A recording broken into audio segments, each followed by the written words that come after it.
Sige na. Kinsa kailan ni Moses? Wala. Kinsa? Ako, nakaila ko mo. Kinsa na? Kinsa? Daniel. Daniel, kailan ka ni Daniel? Ako. Kinsa? Duwa sa gilalong ka. Layon. Ha? Nasa sa layon. Nagampo siya sa layon? Oo. Ha? Nagampo sa layon si Ay, Daniel? dili. Andan? Papa ni Jesus si Daniel? Dili. Si Moses. Si Moses? Sige, ilahon na to na si Moses. Kinsa man ni si Moses. Basig silingan na ninyo. Tapos mo kaila. Ay, si Juan, nandayo na si Moses. Ay, naka-iro? Ay, iro. Dahil niya si Moses. Ay, pagkan lang yun.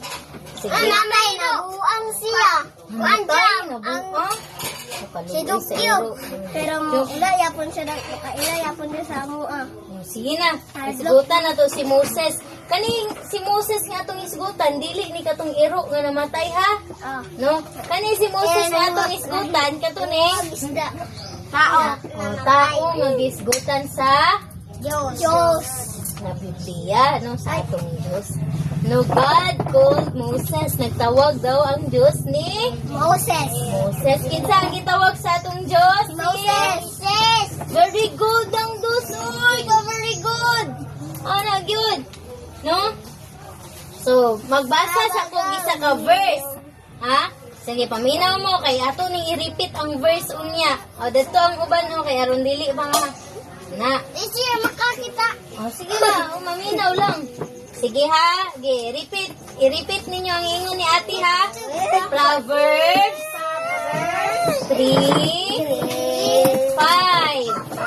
Hindi na mabilib na. Trust in Jehovah with all your heart and do not rely on your own understanding. On your own understanding. Sige na, dili na mag-away. Sige, isbog ka dali, be. Dali, be, isbog dali. Dali ka, isbog.